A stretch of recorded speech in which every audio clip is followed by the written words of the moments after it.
कब करे हो? कल खिचड़ी बनाते हो? अरे जम के तो बोलो, सब बनाते हो? कभी मालूम है कि खिचड़ी क्यों बनाई जाती है मकर संक्रांति?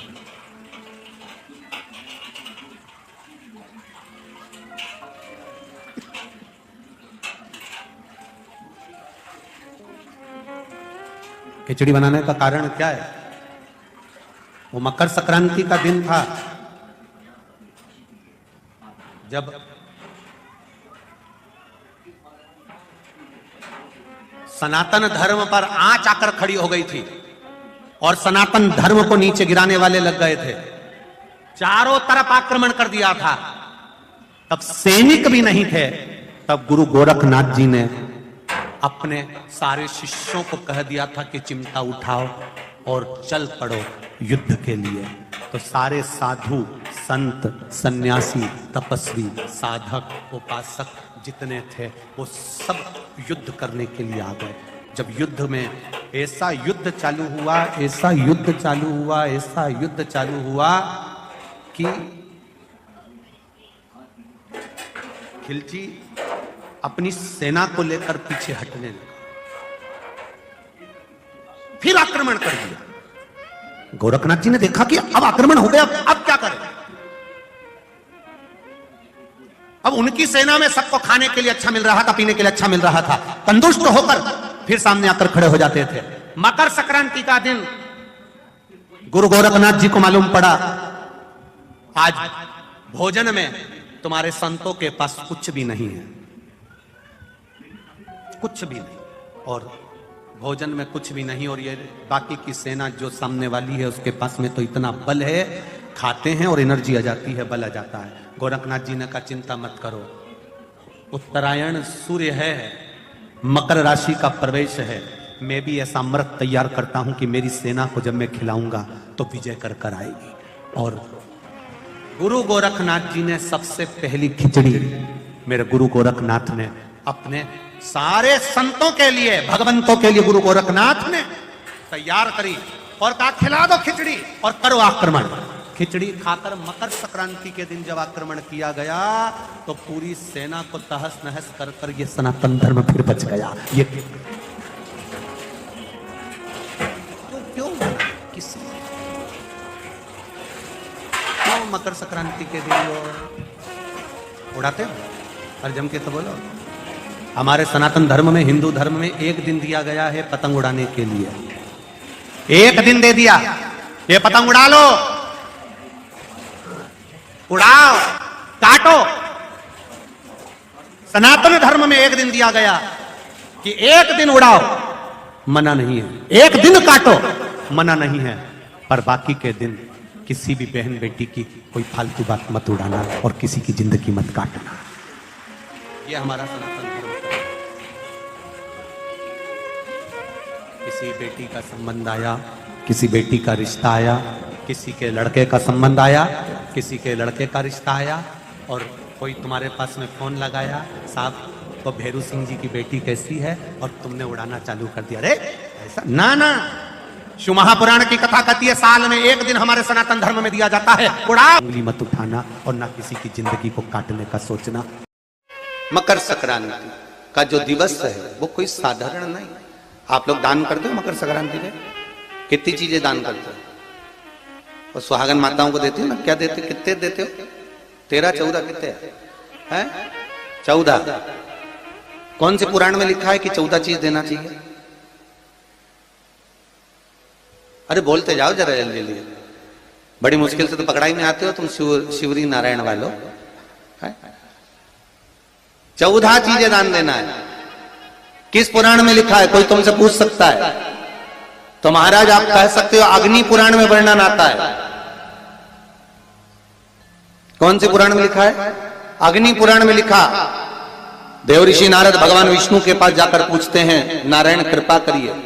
भगवान विष्णु ने पूछा क्या बात है, बोलिए देवऋषि नारद क्या चाहते, चाहते क्या हो वो बताओ। महाराज हमें इतना सा बता दो, शिव जी के यहां जाते हैं तो पहले उनके द्वारपाल से पूछना पड़ता है अंदर जाने के लिए। ब्रह्मा जी के यहाँ जाते हैं तो ब्रह्मा जी के द्वारपाल से पूछना पड़ता है, इंद्र के यहाँ जाते हैं तो इंद्र के द्वारपाल से पूछना पड़ता है। हम जितनी भी जगह जाते हैं तो कोई ना कोई द्वारपाल से हमें पूछना पड़ता है अंदर जाने के। भगवान देवऋषि नारद कह रहे हैं, नारायण से कुछ ऐसी कृपा कर दो कि हमें किसी से आज्ञा लेना ही नहीं पड़े। भगवान विष्णु तो उनकी बात को बस थोड़ा सा सुने और अंदर चले गए। नारद जी को लगा हमारा तो कोई जवाब ही नहीं दिया। नारद जी वहीं पर टिक गए, खड़े रहे, नाम जाप करते। विष्णु वापिस आए और देवऋषि नारद से कहा एक काम करो, जब सूर्य मकर में प्रवेश करते हुए उत्तरायण की ओर जावे, उस घड़ी उस पल में देवऋषि नारद तुम 14 बार भगवान के नाम का, शिव नाम का दान दे दीजिए। भगवान नारायण के नाम का, राम नाम का, कृष्ण नाम का दान दे दीजिए। अब देखो यहां पर यह नहीं लिखा कि प्लास्टिक का डब्बा दो, समझ लेना जी हो अच्छे से, कि लोगों ने दान को कितना भ्रष्ट कर दिया वो बताया जा रहा है। अग्नि पुराण में यह नहीं लिखा कि तुम प्लास्टिक की चाय की चन्नी दो 14, बाल्टी दो 14, या प्लास्टिक का डब्बा दो 14 है? यहां पर यह नहीं लिखा है कुछ भी हो। यहां क्या लिखा अग्नि पुराण में कि मकर संक्रांति के दिन जब सूर्य उत्तरायण भाव में प्रवेश करे, मकर में जावे, उस समय पर देवऋषि नारद तुम्हारे मुख से अगर 14 बार भगवान के नाम का दान 14 जीवों को दे आओगे तो किसी भी देवता के पास जाओगे, तुम्हें परमिशन की जरूरत नहीं पड़ेगी, तुम डायरेक्ट प्रवेश कर जाओगे, डायरेक्ट। अब तुमको अगर वैकुंठ में डायरेक्ट प्रवेश करना हो तो बिना पूछे, तो उसके लिए कहा ही मकर संक्रांति पे दान दो। तो किस चीज का दान देना है हमारा? प्लास्टिक का डब्बा नहीं, बाल्टी नहीं, चन्नी नहीं,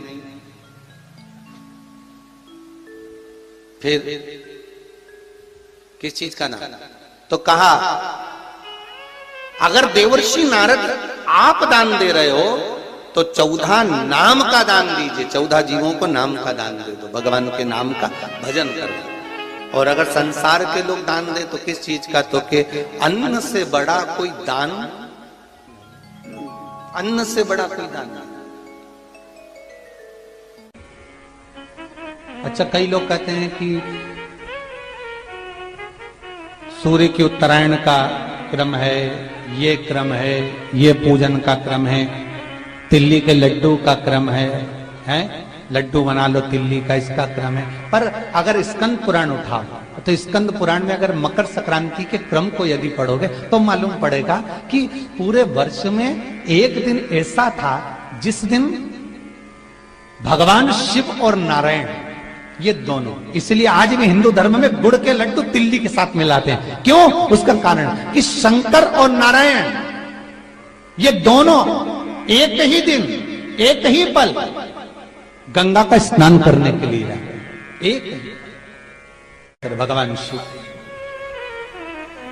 देखिए कितना कितना हमारे हिंदू धर्म में एक एक तिथि का, एक एक बार का एक एक महत्व है, उसको समझिए। माता लक्ष्मी भगवान नारायण और भगवान शिव को स्नान के लिए गुप्त रूप से झांकती है, तो भगवान विष्णु ने तिरछी दृष्टि में माता लक्ष्मी को देखा, तिरछी दृष्टि। तो माता लक्ष्मी को देखकर भगवान विष्णु शिव जी को देखे तो शंकर भगवान ने कहा, नारायण हमने देख लिया, महारानी लक्ष्मी झांक रही है, हमने वर दे दिया कि लक्ष्मी का एक नाम गुप्त लक्ष्मी रहेगा, ये छुपी रहेगी। और आज मकर संक्रांति के दिन नारायण और शिव का दर्शन इस लक्ष्मी ने करा है।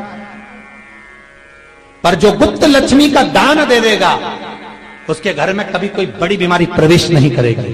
कैंसर जैसा रोग, किडनी और लीवर का रोग नहीं हो सकता। आज भी नियम है कि मकर संक्रांति के दिन एक लड्डू बनाया जाता है गुड़ और तिल्ली का, उसमें 1 का सिक्का 2 का सिक्का या कोई लक्ष्मी उसमें फंसा दी जाती है और लड्डू को पैक कर कर किसी मंदिर में दान दे दिया जाता है। उसको कहते हैं गुप्त लक्ष्मी, जिससे घर में कोई बड़ी बीमारी प्रवेश न हो। वो केवल मकर संक्रांति को ही होता है। कहते हैं मकर संक्रांति है जिस समय पर कल सूर्य उत्तरायण आ जाए और पहले दिन उत्तरायण के दिन ही जब संध्या का समय होता है, शाम का समय होता है महाराज, संध्या का जो समय होता है शाम का, अगर कोई बच्चा पलंग पर बाथरूम करता हो, गंदगी करता हो, सारी औषधि कर ली, दवाई कर ली, और या बच्चा रात्रि को उठकर चिड़चिड़ करता हो या रोता हो रात भर महाराज, उसके लिए, या माता के स्तनों में बच्चे को पिलाने के लिए दूध ना आता हो उसके लिए, या बच्चा रुदन करता हो या बच्चा गंदगी करता हो उसके लिए, कल शाम के समय पर प्रथम दिन में जब भगवान उत्तरायण आ रहे हैं मकर राशि के अंतर्गत, तो शाम के समय पर मकर संक्रांति के दिन गुड़ को पानी में मिलाकर शिवजी पर लेपन कर दो, उसी हाथ को बच्चे को मंदिर के बाहर चटा दो महाराज, फिर वो पलंग पर कभी गंदगी नहीं करेगा महाराज। जिस नारी का स्तन में दूध नहीं आता हो बच्चों को पिलाने के लिए, उसको भी अगर चटा दिया जाए तो स्तन में दूध आना प्रारंभ हो जाए महाराज। जो बच्चा रात्रि को रोता हो, जाग जाता हो, उसको भी अगर वो हाथ चटा दिया जाए तो वो काम करता है महाराज। ये कल के दिन करके देखना, बाद में बताना जरूर हो। शुगर वाले जीव जिनकी शुगर ऊंची नीची हो रही हो, ज्यादा शुगर की परेशानी आ रही हो और इंजेक्शन लेना पड़ रहा हो, उनके लिए निवेदन है काली तिल्ली कल के लिए है ये खास तौर से, बाकी के शुगर के लिए तो उपाय और बाद में बता देंगे, पर कल के लिए जो करना चाह रहे हैं जिनकी शुगर लेवल में नहीं आ रही है, काली तिल्ली शंकर भगवान के शिवलिंग पर समर्पित कर दो, और उस काली तिल्ली को जब शिव जी पर चढ़ाएं तो महाराज हाटकेश्वर महादेव का नाम लेना है। कौन से महादेव? हाटकेश्वर महादेव का नाम लेना है, और शंकर भगवान पर काली तिल्ली चढ़ाते जाना है। उसमें कंकर नहीं हो, सफेद तिल्ली का एक भी दाना नहीं हो, इसका ध्यान रखिए। उस काली तिल्ली को चढ़ा दीजिए। हाटकेश्वर महादेव का स्मरण कर कर किसी को जल ना चढ़ाने देना उस समय पर जब आप शंकर जी को चढ़ाएं, और भगवान शंकर की हाटकेश्वर महादेव का स्मरण कर कर 108 रुद्राक्ष से मनके से माला जप लो। वहीं शंकर चढ़ी रहने देना तिल्ली, उसी तिल्ली को वापिस कटोरी में उठाकर लिया, 3 दिन तक लगातार उसको थोड़ा थोड़ा कर कर सुबह के समय खाली पेट खाइए, शुगर लेवल पर आ जाएगी महाराज। आपकी शुगर हाई ऊंची नीची नहीं जाएगी। हाटकेश्वर महादेव का स्मरण। किसी व्यक्ति ने मालूम पड़े कोई भूमि पर कब्जा कर लिया और नहीं छोड़, तो उसके लिए भी कल का दिन बड़ा महत्वपूर्ण है महाराज। उसके लिए भी कल का दिवस बड़ा महत्वपूर्ण है महाराज। मान लो अगर कोई कब्जा कर लिया हो और वो प्लाट या कोई दुकान कोई व्यापार की स्थान नहीं छोड़ रहा, तो उसके लिए भी कल का दिन शास्त्र कहता है महाराज जी, शमी पत्र की 5 पत्तियां। कितनी पत्तियां लेना है? 5। शमी पत्र की 5 पत्ती, बेल पत्र की 11 पत्ती। मकर राशि में प्रवेश करते समय सूर्य का स्मरण करते हुए सूर्य पे से 7 बार घुमाकर भगवान शिव का नाम मंत्र लेते हुए, जो शिव महापुराण का मूल मंत्र है, श्री बोलिए जम के, श्री शिवाय नमस्तुभ्यम। शिव महापुराण के मूल मंत्र का स्मरण कर कर सूर्य पर से घुमाकर शंकर भगवान के शिवलिंग पर जो समर्पित कर देता है, और चढ़ी हुई एक बेलपत्र शमी पत्र उस स्थान पर डाल देता है जो कब्जा नहीं छोड़ रहा, महाराज 6 महीने के अंदर वो कब्जा छोड़कर भागता नजर आता है। और थोड़ी भी मात्रा का अगर कर्जा है तो उस कर्जे को चुकाने का प्रयास करें, और अगर नहीं चूक रहा तो कल सूर्य जब मकर में उत्तरायण भाव में प्रवेश कर रहा है तो 1 लोटा पानी कलश महाराज उसमें जल भर लीजिए, और जल भरकर उसमें 7 दाने चने की दाल के डाल लीजिए। 7 दाने चने की दाल के डालकर उसमें थोड़ा सा कुंकू रौली थोड़ी सी इसमें डाल लीजिए। 3 शमी पत्र, 1 बेल पत्र उस जल के अंदर डाल लीजिए। महाराज, और डालकर सूर्य नारायण भगवान को दर्शन करते समय, जल छोड़ते समय उत्तर की ओर, आपके घर से जब उत्तर का जो भाग हो उस ओर जल का भाग थोड़ा सा छोड़े, आखिरी का बचा हुआ जो जल और बेलपत्र और शमी पत्र है एक साथ जब पूणे, तो जितना अपने मन में भाव हो कि हमारा इतना कर्जा है बाबा, वो चूक जाए, या कोई पैसे नहीं दे रहा है उसका भी स्मरण कर सकते हैं कि हमारा इतना रुपया लेना है, और वो जल शमी पत्र बेलपत्र उसी समय पर नीचे डाल देना, उसका छींटा थोड़ा सा अपने ऊपर लेकर प्रवेश कर महाराज। ज्यादा से ज्यादा 5 महीने 6 महीने कहीं ना कहीं बाबा ऐसी कृपा कर देता है, कोई सहयोग, कोई धन, कोई संपदा, कोई व्यापार ऐसा बना देता है कि पैसा हाथ में आता है और कर्जा चूक जाता है। ये बाबा ही। और एक बात का याद रखना, हमें किसी से लेकर नहीं देना कर्जा, भगवान से ये निवेदन करना है हमको कि बाबा हमको ऐसा व्यापार दे, ऐसा धन हमारा खुद का दे जिससे हम अपने पैसे से कर्जा चुका। श्री शिवाय नमस्तुभ्यम्।